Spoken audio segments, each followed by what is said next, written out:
किरण जी भाई साहब मंगलाचरण करिए, मंगलाचरण।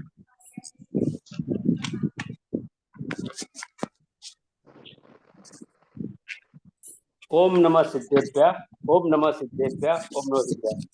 यूयन सिर से हर ए भव भव भय पादुलिक दे प्रणवम सिद्धे जीव ठानस्य मलिल गुण तुल्यम उच्चम।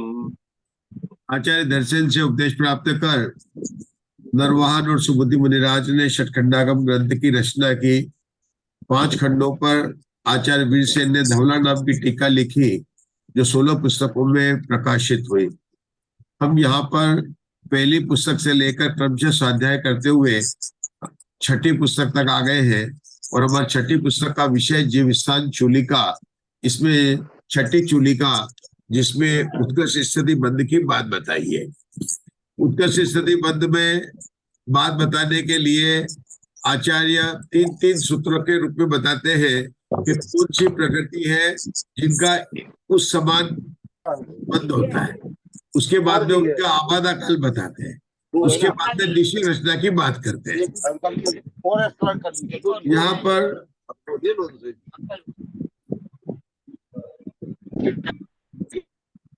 यहाँ पर जो बात कर रहे हैं, क्या कर रहे हैं कि आयु कर्म की बात अलग है, क्योंकि आयु कर्म के अंदर कर्म स्थिति और निषेध की स्थिति बराबर होती है, और बाकी सब कर्मों के अंदर कर्म स्थिति में से आबादा स्थिति निकाल दे तो उतने निषेध की स्थिति होती है। एक बात आयु कर्म में ये बताया कि आयु कर्म की उत्कृष्ट आबादा पूर्व कोटि के त्रिभाग होती है, और जगन्य जो होती है वो कितनी असंक्षेपदा काल के बराबर में बात बताई थी। अब हमारा जो वर्तमान में विषय चल रहा है वो चल रहा है कि जिन कर्मों की स्थिति अंत कोड़ाकोड़ी सागर है। तो उन्होंने आचार्य ने यहाँ पर अंत कोड़ाकोड़ी सागर में आहारक दी को तीर्थंकर का बात कर रहे थे, और हमें पता है कि उनकी आबादा कितनी बताई थी, अंतर्मुठ बताई थी। तो निश्चय कितने बन जाएंगे, अंतर्मुठ की जितनी स्थिति बनती है उसमें से अंतर्मुठ को घटा देंगे तो उतने निश्चय बन जाएंगे। फार्मूला क्या है, 64 कर्म स्थिति है, आबादा घटा दी 16, तो 48 निश्चय हो जाएंगे। ये तो हुआ उदाहरण समझने के लिए। लेकिन ये जो अंत कोड़ाकोड़ी सागर है ये अलग अलग है। क्यों? क्योंकि मिथ्या दृष्टि में बन रहा है, सम्यक दृष्टि बन रहा है। सम्यक दृष्टि में चौथे गुण स्तर वाला भी है, और ये कौन है, ऊपर वाला भी है, जब तक उस प्रकृति की बद्ध विच्युति नहीं होती। यहाँ पर तो आरक द्वीप और तीर्थंकर प्रकृति की बात है, और आपको पता है कहाँ पर होता है कुसुम जी, 6ठे गुणस्थान के 6ठे भाग में जाकर वहां तक जाकर इनका बद्ध विच्युति होती है, तब तक इनका निरंतर बंद होता रहता है। जो भी भाग है उसका 6ठे गुणस्थान तक बंद होता रहता है। कहां पर, 8वें गुणस्थान के 6ठे भाग तक। अगर मैंने 6ठा गुणस्थान बोल दिया है तो गलत लेना, 8वें गुणस्थान के 6ठे भाग तक। उच्चारण में कुछ त्रुटि हो गई हो तो क्षमा चाहता हूँ। 8वें गुणस्थान के 6ठे भाग तक इनका मतलब जहां तक उनका बंद होता रहता है वहां तक होता रहता है। लेकिन भाव तो अलग अलग होते रहते हैं ना, तो कषाय अलग अलग है तो स्थिति पद अलग अलग होगा, अंत कोड़ाकोड़ी, तो उनकी आबादा अलग अलग होगी। उसकी आचार्य ने यहाँ पर अलग अलग करके बताया कि अगर इसकी है तो ऊपर के परिणाम में जो अंतर्मुठ उसका 10वां भाग 8वां भाग इससे बताएंगे। उसी को आचार्य एक अल्पबोध से भी बताने वाले उसको बढ़ेंगे। लेकिन समझना सिर्फ इतना ही है कि अंतर्मूर्त के भी कई भेद पड़ जाते हैं। क्यों पड़ जाते हैं? क्योंकि अंतर कोड़ाकोड़ी सागर के भी कई भेद हो जाते हैं, क्योंकि ये प्रायोग लब्धि से जीव के जो है अंतर कोड़ाकोड़ी सागर हो गई थी, और करण लब्धि तक जीव जो है अंतिम समय तक मिथ्या दृष्टि है, मिथ्या दृष्टि है। और चौथे गुणस्थान से 5वें गुणस्थान, 5वें गुण 6ठे गुणस्थान, 7वें गुणस्थान में ये ना गुणस्थान की वृद्धि को जान मुक्ति सोपान, मतलब इसमें विशुद्ध परिणाम बढ़ते ही जाते हैं। पहले गुणस्थान से लेकर 14वें गुणस्थान तक विशुद्धि के परिणाम बढ़ते ही जा रहे हैं, बढ़ते ही जा रहे हैं। इसको पढ़ेंगे। फिर कहाँ पढ़े थे? प्रीति जी पढ़े थे? कौन पढ़ रहे थे? प्रीति जी पढ़ो आप, विशेषार्थ फिर से पढ़ लो प्रीति जी से।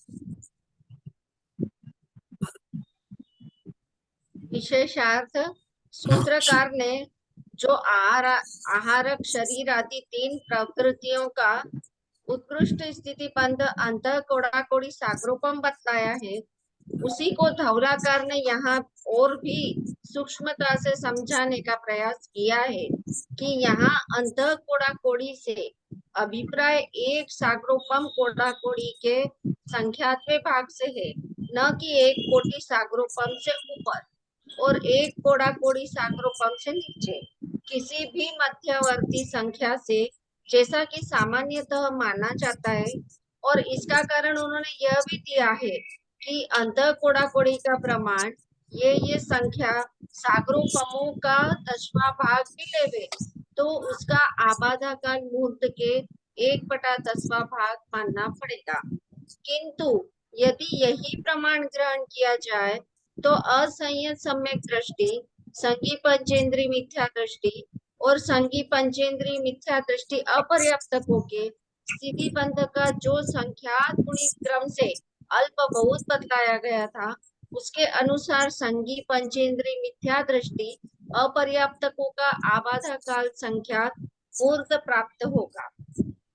उदाहरणार्थ धौला में संयत का उत्कृष्ट, संयता संयत का जघन्य व उत्कृष्ट असंयत सम्यक दृष्टि पर्याप्त का जघन्य, इसी के अपर्याप्त का जघन्य व उत्कृष्ट, इसी के पर्याप्त का उत्कृष्ट, संगी मिथ्या दृष्टि पंचेंद्रिय पर्याप्त का जघन्य, इसी के अपर्याप्त का जघन्य और इसी के अपर्याप्त का उत्कृष्ट स्थिति बंध उत्तरोत्तर संख्यात गुणा बदलाया गया है।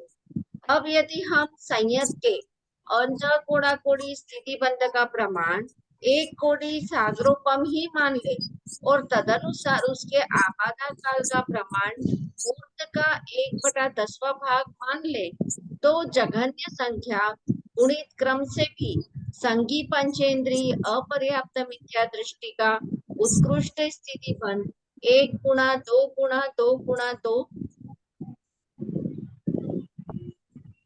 ऊपर करना पड़ेगा,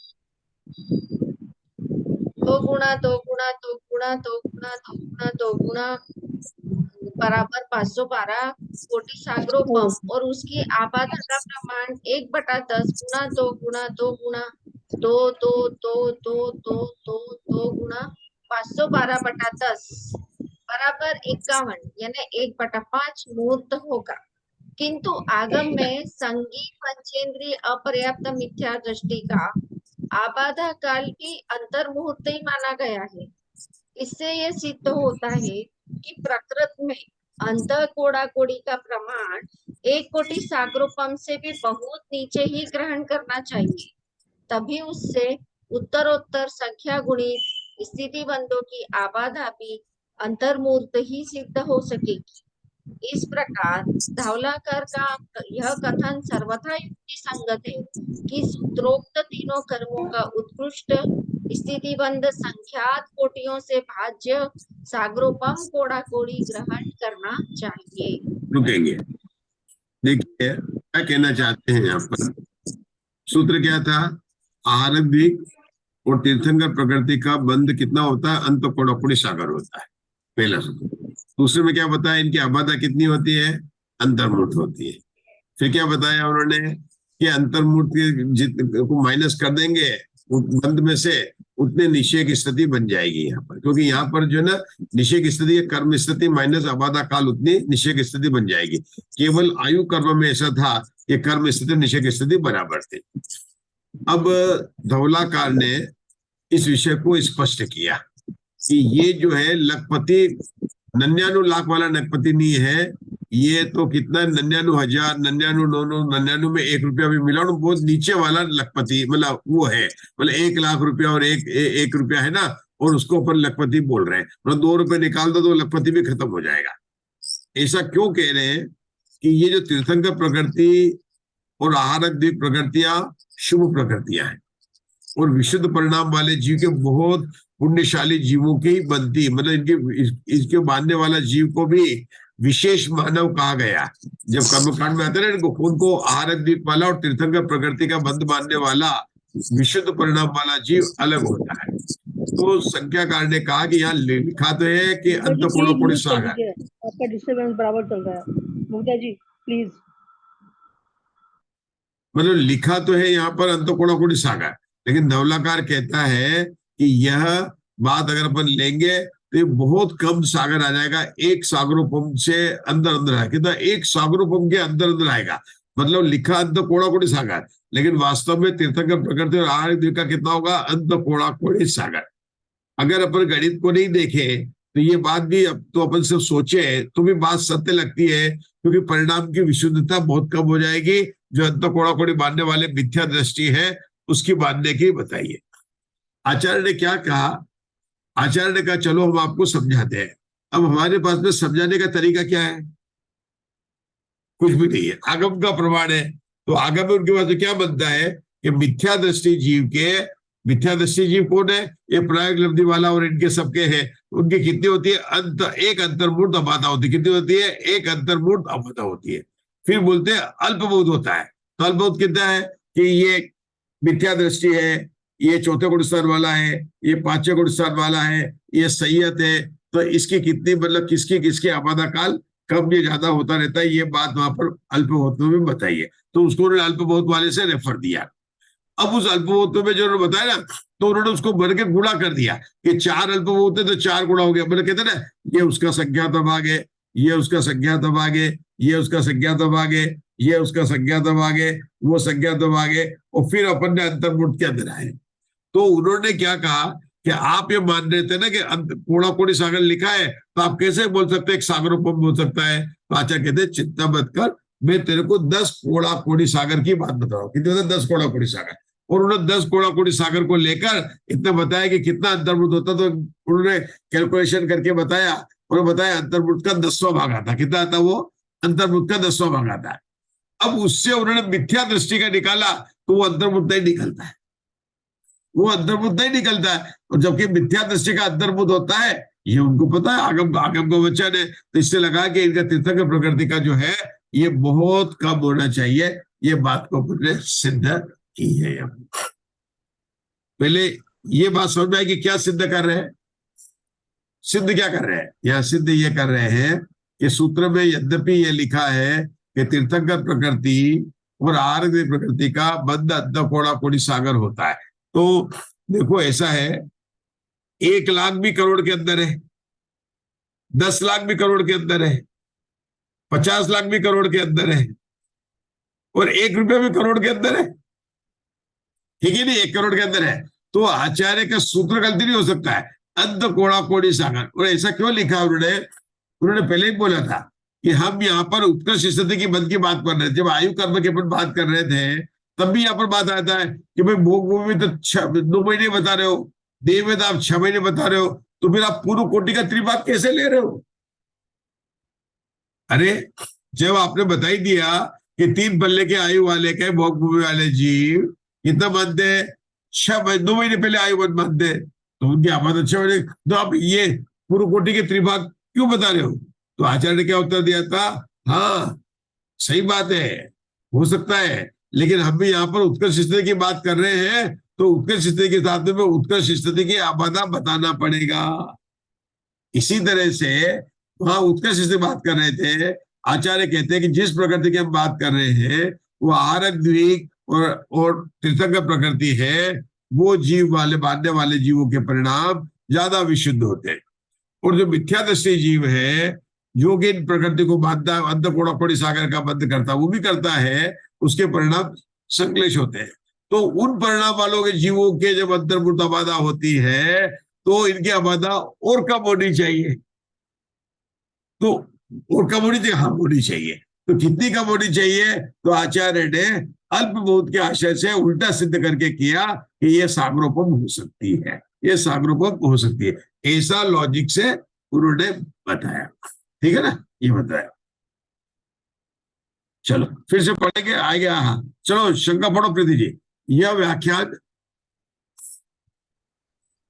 शंका, यह व्याख्यान अपूर्वकरण गुणस्थान के प्रथम समय की स्थिति बंध का सागरोपम कोटि लक्ष्य पृथक्त्व प्रमाण के प्ररूपण करने वाले कषाय पाउड़ चूर्णी सूत्र के से विरोध को प्राप्त होता है। समाधान, ऐसी आशंका नहीं करना चाहिए, क्योंकि वह तंत्रांतर अर्थात दूसरा सिद्धांत ग्रंथ या मत है अथवा अपनी अपनी जाति के प्रतिबद्ध स्थिति बंधों में और आबाधाओं में यह त्रैराशिक का नियम लागू होता है, अन्यत्र नहीं। अन्यथा शपथ श्रेणी में होने वाले अंतर्मुहूर्त प्रमित स्थिति बंधों की आबाधा के अभाव का प्रसंग प्राप्त होता है। इसलिए अपने अपने उत्कृष्ट स्थिति बंधों को अपनी अपनी उत्कृष्ट आबाधाओं से अपवर्तन करने पर आबाधा कांडक आ जाते हैं। ऐसा नियम ग्रहण करना चाहिए।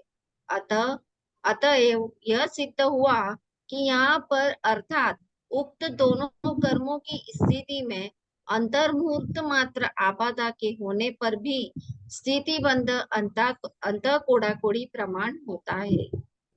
हमने बताया था जैसे 48 समय की स्थिति थी और उसको आबादा कांडक 16 आबाद 16 से भाग दिया था तो 4 अपना आबादा कांडक का प्रमाण आ गया था। तो फिर हमने बोला था 64, 63, 62 और 61 का एक ही उसके आबादा रहते हैं। तो यहाँ पर भी आपको उसी तरह से निकालना चाहिए कि जितना उसका बंद है तो सबका अंधा कोड़ा सागर है, लेकिन किसी का सबका उसका अपना, सभी तो लखपति करोड़पति तो नहीं है, लेकिन वो लखपति तो है, लेकिन कोई 99 लाख वाला है, कोई 80 लाख वाला, कोई 50 लाख वाला, कोई 10 लाख वाला, तो उसके आबादा से उसको भाग देंगे तो उसका आबादा कंडक का स्थिति का प्रमाण भी आ जाएगा। अब ये बात बताने के बाद में उसने प्रश्न कहां से पूछा, कषाय पौड़ का नाम लिया। तो वहां पर एक शब्द आया था तंत्रकर्ता। क्या लिखा था उन्होंने? तंत्रांतर लिखा था। क्या लिखा था ये? तंत्रांतर तंत्रांतर तंत्रांतर है ना? तंत्रांतर तंत्रांतर तंत्रांतर तंत्रांतर लिखा ना। क्या मतलब हुआ है? तंत्र और अंतर, मतलब संधि कर दिया, तंत्र और अंतर, तंत्रांतर बना। तो क्या मतलब हुआ? ये कौन सा तंत्र आ गया? यंत्र, मंत्र, तंत्र, कौन सा है? वहां पर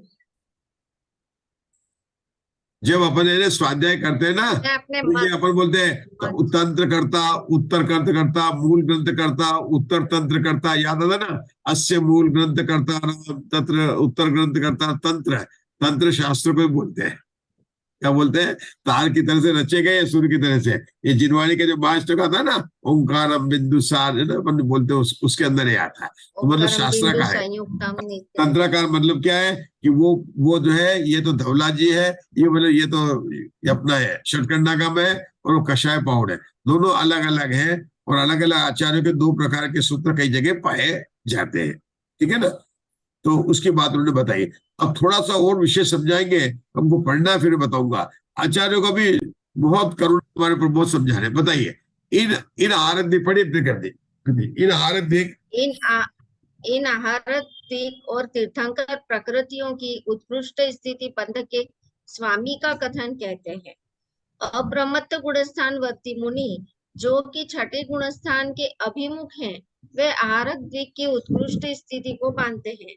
जिन्होंने नरक की आयु पहले बांध ली है, ऐसे अविरत सम्यक दृष्टि कर्म भूमिज मनुष्य तीर्थंकर प्रकृति की उत्कृष्ट स्थिति को बांधते हैं। तो कोई बात आ गई है भी है, मतलब नरक गति का कौन बांधेगा? जिसने नरक, जो तीर्थंकर प्रकृति का कौन बांधेगा? चौथे गुणस्थान वाला, और जिसने नरक आयु की बांध ली है। ठीक है ना? और आहारद्य का कौन बांधेगा? जो 7वें गुणस्थान से गिरकर 6ठे को 7वें 6ठे बन रही है ना? तो 7वें गुणस्थान के 6ठे गुणस्थान के अभिमुख है, वे आहारद्य की उत्कृष्ट स्थिति को बांधते हैं। 6ठे से लेकर 8वें तक का है, तो 6ठे के नीचे अभिमुख है, मतलब 7वें से 6ठे माना वो मान रहा है।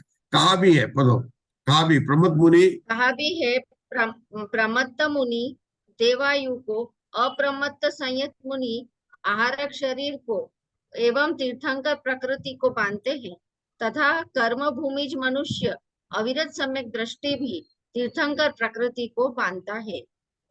तब देखो यही बता रहे हैं कि एक चौथे गुणस्थान वाला मान रहा है, एक 6ठे गुणस्थान वाला मान रहा है, एक ऊपर गुणस्थान वाला मान रहा है, तो उसकी विशुद्धि के परिणाम में अंतर होने से ये अलग अलग आबादा पड़ जाएगी। बराबर बात हो गई, समझ में आ गई? सब लोग जो बात समझानी थी वो अपन ने समझ ली है। ठीक है ना? जितनी भी यहाँ पर जो गणित आई है वो वही है। 63 तो निश्चय रचना बता के, निश्चय रचना कैसे होती है, पहले निकाले दूसरा निकाले, उस बात को यहाँ पर समझाया। अब हम जो है अपनी मूल पुस्तक के आधार से विषय को आगे बढ़ाएंगे। हमारा सूत्र नंबर है 10 मिनट में अपन समाप्त करेंगे। सूत्र नंबर 36 पढ़ना है। पढ़िए, कौन पढ़ेगा? अशोका जी पढ़िए। नगोद परिमंडल संठानम मूल सूत्र निकाल लीजिए किरण जी भाई साहब। सूत्र नंबर 36। हाँ जी। हाँ पढ़िए। नगोद परिमंडल संठान वज्र नाराय संगडन नामाणम उक्त सबो चिट्ठिदि बंधो वारस सागरोवम कोड़ा कोड़ियो। रुकेंगे। नगरोध मिला? परिमंडल। एक मिनट किरण जी भाई साहब, मिला आपको? बहुत देर से मिला आपने नहीं मिला पढ़ा। मिला हाँ अभी मिला। मूल नगरोध पर हिंदी में पढ़िए। नगरोध परिमंडल, पेज नंबर 177 का नीचे का लाइन, 177 बॉटम लाइन। नगरोध परिमंडल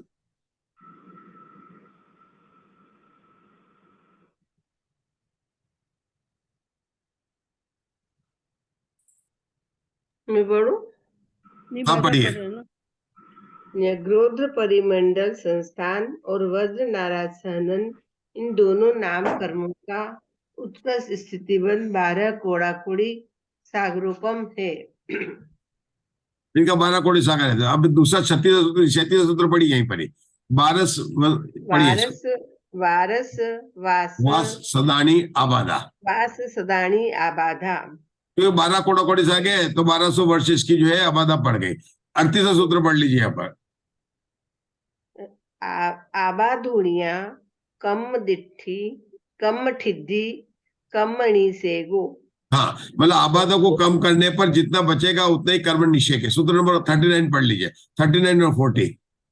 सादीय संठान नाराय संघण डण नामान मुक्कस सौ सिद्धि बंधु 14 सागरोवम कोड़ा कोड़ियो 14 वास सदानी आबाधा। हाँ चलो अभी 40 तक के हिंदी में पढ़ लेते हैं। एक वैसे 41 पढ़ना चाहिए फिर हिंदी में पढ़ना चाहिए। 41 पढ़ लीजिए, 41 पढ़ के। आबाद आबाधुनिया कम थिद्दी कम्मणि सेव। हाँ हिंदी में हाँ हिंदी। नगरोध परिमंडल संस्थान और वज्र नारायण इन दोनों प्रकृतियों का उत्कृष्ट आबादा काल 1200 वर्ष है। 38 उक्त दोनों कर्मों के आबादा काल से ही कर्म स्थिति प्रमाण उनका कर्म निषेक होता है। 39 सूत्र स्वाति संस्थान और नारायण सहनन इन दोनों नाम कर्मों का उत्कृष्ट स्थितिबंध 14 कोड़ाकोड़ी सागरोपम है। 40वां उक्त दोनों कर्मों का उत्कृष्ट आबादा काल 1400 वर्ष है। अब 41 पहले 43 ये चारों पढ़िए। स्वाति संस्थान और नारायण सहनन इन दोनों नाम कर्मों के आबादा काल से हीन कर्म स्थिति प्रमाण उनका कर्म निषेक होता है। एक मिनट रुक जाओ। क्या क्या हो रहा है, क्या चल रहा है, विषय क्या चल रहा है कि जो 6 प्रकार के संस्थान और 6 प्रकार के सैनन होते हैं। कितने? 6 प्रकार के संस्थान और 6 प्रकार के सैनन होते हैं। तो पहले नंबर का संस्थान, दूसरे नंबर का सैनन, पहले नंबर का सैनन, दूसरे नंबर का संस्थान, दूसरे नंबर का सैनन, तीसरे नंबर का संस्थान, तीसरे नंबर का सैनन, अलग अलग है। उन सबकी स्थिति होती है। जो उत्कर्ष स्थिति 20 है तो 20 कोड़ाकोड़ी सागर, 18 कोड़ाकोड़ी सागर, 16 कोड़ाकोड़ी सागर, 14 कोड़ाकोड़ी सागर, 12 कोड़ा, सबकी 2-2 कोड़ाकोड़ी सागर में इनकी घटती जाती है। तो हर एक के 3-3 सूत्र बन रहे हैं। जिनकी 14 कोड़ाकोड़ी सागर है उनकी 1400 वर्ष है, जिनकी 1200 कोड़ाकोड़ी सागर है उनकी 1200 वर्ष है, जिनकी 18 कोड़ाकोड़ी सागर है उनके 1800 वर्ष है। और हर एक जगह बोलेंगे जितनी उसकी आबादा है उससे कम के उनकी निषेक की रचना होगी। बस यही बात उन्होंने बताई है, बिल्कुल कुछ भी नहीं उन्होंने बताया। ठीक है ना? तो अब देखिए मुग्धा जी, अब जरा पढ़ लीजिए। अंतिम समापन करना है इसको। समापन का लास्ट के 3 सूत्र है 41, 42 और 43। 43, 44 पढ़ना है। ये अपने पढ़ना है 42, 43, 44। खुज्ज संठाणम, खुज्ज संठाणम, खुज्ज संठान अद्ध नारायण संघटन नाम मुक्कस ओ हिदि बंधो 16 सागरोवम कोड़ा कोड़ी ओ 16 वास सदानी आबाधा आबाधनिया कम्मठिदि कम्मनिसे ओ। इसका हिंदी में पढ़ लेते हैं। स्वाति संस्थान और नारायण संहनन इन दोनों नाम कर्मों के आबादा काल से हीन कर्म स्थिति प्रमाण उनका कर्म निषेक होता है। यह सूत्र शुभम, यह सूत्र शुभम है। उपजक संस्थान और अर्धनाराज संहनन इन दोनों नामकर्मों का उत्कृष्ट स्थितिबंध 16 कोड़ा कोड़ी सार्वभौम है। यह सूत्र भी सुगम है। उक्त दोनों कर्मों का उत्कृष्ट आबादा काल 1600 वर्ष है।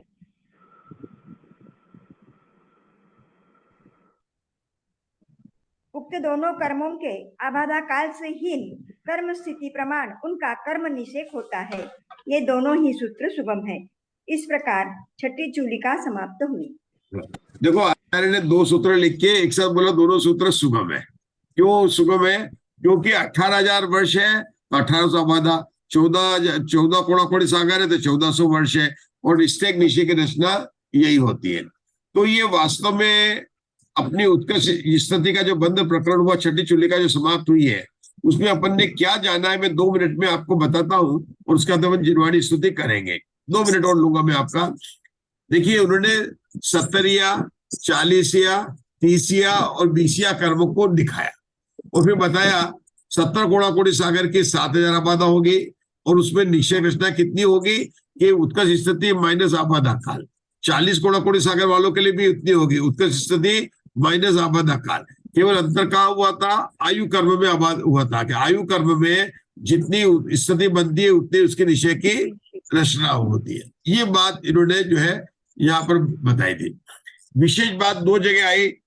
एक आई अंत कोड़ा कोड़ी सागर वाले पे आई थी कि अंत कोड़ा कोड़ी सागर कह रहे हैं, लेकिन अंत कोड़ा कोड़ी सागर जो है प्रायोग लब्धि से लेकर 8वें गुणस्थान के 6ठे भाग तक के जीव के बांधता है, तो उनके जितने कषाय जितनी कर्म स्थिति होगी सबकी अंत कोड़ा कोड़ी अंतर्वृत्ति होगा। उसका अंतर्वृत्त छोटा अंतर्वृत्त हो सकता है और भी अंतर्वृत्त छोटा हो सकता है, वो उन्होंने बात कर यहाँ पर बताया था।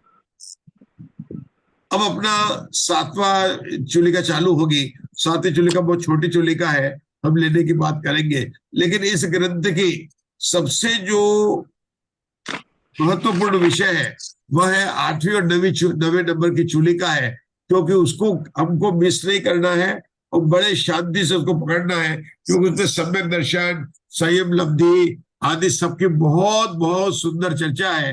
क्योंकि अपने 7वीं और 8वीं चूलिका, और 8वीं चूलिका तो बहुत मजेदार है, क्योंकि उसमें कौन कहाँ से आता, गमनागमन गति आगति की बात आने वाली है।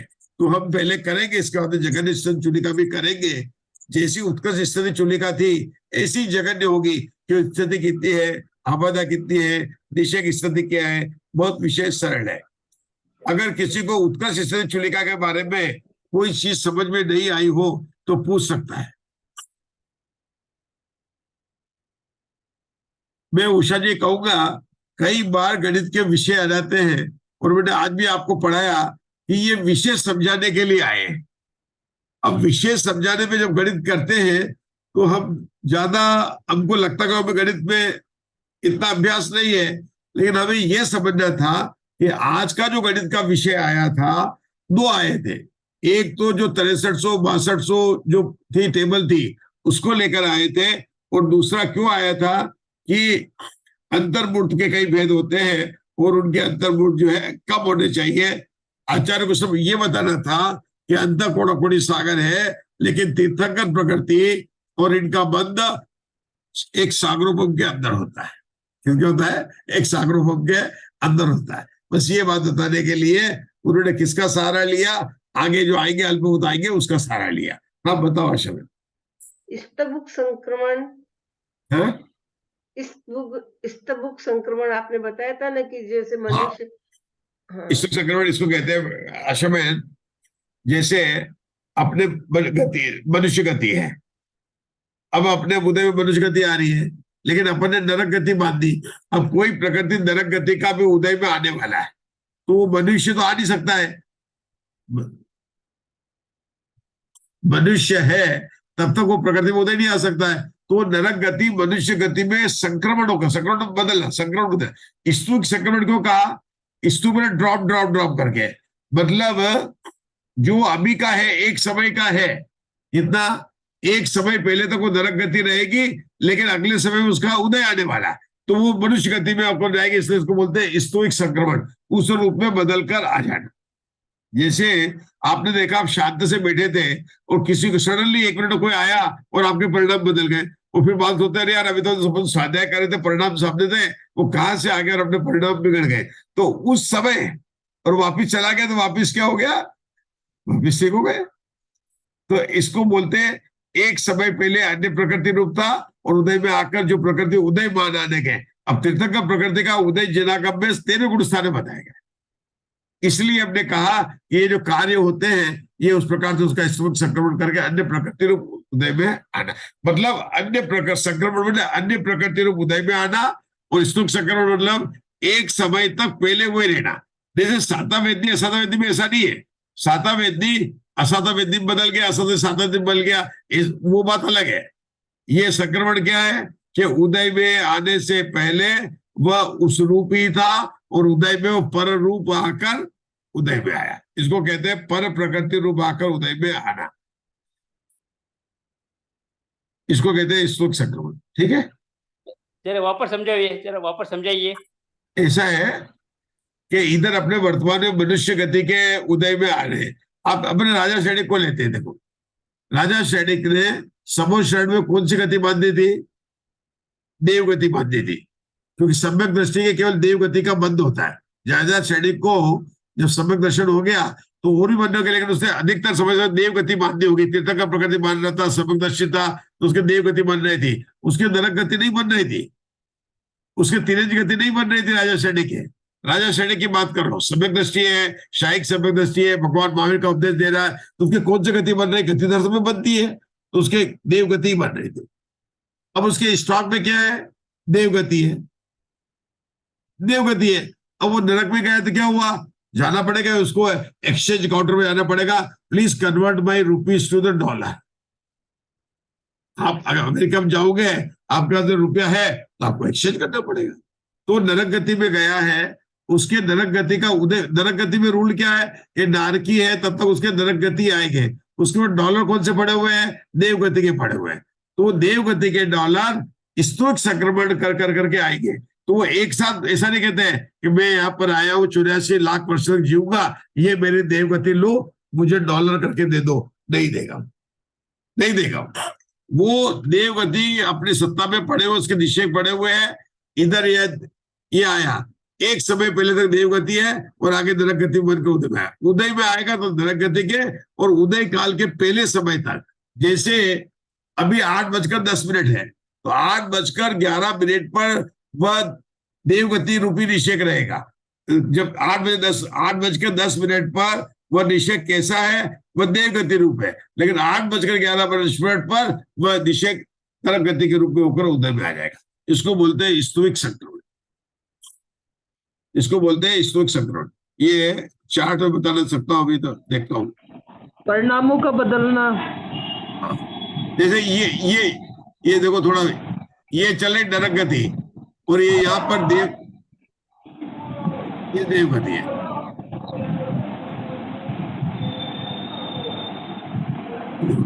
ये उदय में आ रहा है, यहाँ पर उदय में आ रहा है, ये उदय में आ रहा है और ये देवगति पड़ी हुई है। तो जब ये यहाँ पर जब एक समय निकल गया तो अब ये यहाँ से जो ना ये वाला जो निषेक है वो यहाँ पर ऐसे बदल के आ जाए खटाक से। यहाँ पर जब जाएंगे ये वाला क्या हुआ कि अपन रबड़ लिया, मैं रबड़ लेके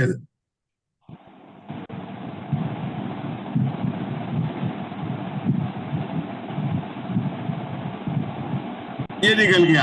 अब ये निषेक था ना, ये यहाँ पर इस तरह से उदय में ऊपर आएगा, मतलब एक समय तक ये देवगति पड़ी है।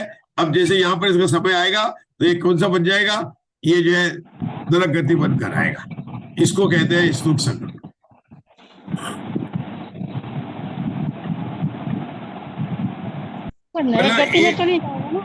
एक समय तक ऐसा है, नरक गति में नरक गति का ही उदय आएगा, मनुष्य गति में मनुष्य गति का उदय आएगा। जो मनुष्य गति का जीव है, अगर उसके देव गति के कोई बंधे हुए हैं और उदय काल उसका आ गया है तो वो एक समय तक देव गति है, लेकिन जैसे उसका उदय काल आया तो वो मनुष्य गति में होकर उदय आ जाएगा। इसको कहते हैं स्तुविक संक्रमण। एक समय पहले तक अपनी अवस्था में रहना और उसके बाद में जब आए उदय काल आए तो जिस गति का उदय संभव है उस गति के रूप में आना, इसको कहते हैं स्तुविक संक्रमण होकर उदय में आना।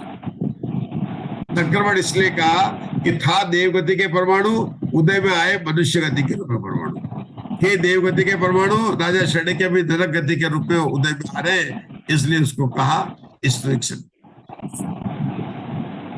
चलिए, जितना समझ में आया उसकी प्रसन्नता रखना, जितना नहीं समझ में आया उसके आगे इंतजार करना। अभी बार बार अपन पढ़ने वाले, समझ में आएगा, ठीक है ना? चलिए, बोलो भगवान महावीर की जय। किरण जी भाई साहब, आपको मंगलाचरण करना है, जिरवाणी स्तुति। वाणी के ज्ञान से सूझे लोकालो, जो वाणी मस्तक नमो सदा देत पूजो। जो भजो अरिहंत नित गुरु से हो निर्ग्रंथ, दया धर्म पालो सदा यही मुक्ति का पंथ। धर्म करत संसार सुख, धर्म करत निर्वाण, धर्म पंथ साधे बिना नर तिरिय समान। ये जिन वाणी भारती तो निज पूजित रहे, दो तेरे शरणा गए सो पावे सुख जैन। 9 बार 9 कर मंत्र। ओम नमो अरिहंताणम, ओम नमो सिद्धाणम, ओम नमो आयर्याणम, ओम नमो उच्चायाणम, ओम नमो लोहे लोकवत्साय। ओम नमो अरिहंताणम, ओम नमो सिद्धाणम, ओम नमो आयर्याणम, ओम नमो उच्चायाणम, ओम नमो लोहे संवत्साय। ओम नमो अरिहंताणम, ओम नमो सिद्धाणम, ओम नमो आयर्याणम, ओम नमो उच्चायाणम, ओम नमो लोहे संवत्साय। ओम नमो अरिहंताणम, ओम नमो सिद्धाणम, ओम नमो आयर्याणम, ओम नमो उच्चायाणम, ओम नमो लोहे संवत्साय। ओम नमो अरिहंताणम, ओम नमो सिद्धाणम, ओम नमो आयर्याणम, ओम नमो उच्चायाणम, ओम नमो लोहे संवत्साय। ओम नमो अरिहंताणम, ओम नमो सिद्धाणम, ओम नमो आयर्याणम, ओम नमो उच्चायाणम, ओम नमो लोहे संवत्साय। ओम नमो अरिहंताणम, ओम नमो सिद्धाणम, ओम नमो आयर्याणम, ओम नमो उच्चायाणम, ओम नमो लोहे संवत्साय।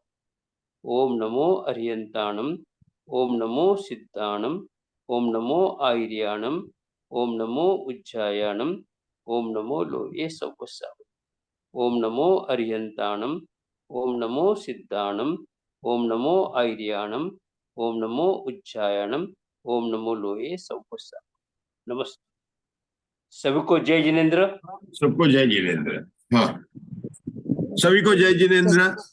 जय जिनेन्द्र जिनेन्द्र। सभी को। अभी अष्टानी का पर्व में मुझे दिल्ली जाना है, तो उसके बाद में अपना जो है स्वाध्याय होगा। मैं 3 तारीख के बाद में, अष्टानी के बाद में 4 तारीख को वहीं से करेंगे, हम स्वाध्याय करेंगे, ठीक है? अष्टानी का पर्व में होगा, वहां पर शायद ऑनलाइन के होंगे, तो हम आपको ज्वाइन करने के लिए बोलेंगे, ठीक है ना?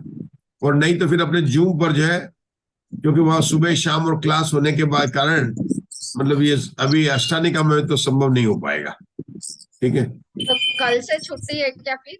है? कल से छुट्टी है क्या? हाँ, कल से छुट्टी नहीं है, कल से अपना अपना स्वाध्याय करना है, छुट्टी नहीं है। छुट्टी नहीं है, ऊपर के छुट्टी है ना, कल से छुट्टी नहीं है, कल से स्वाध्याय करना, इस समय मिलेगा।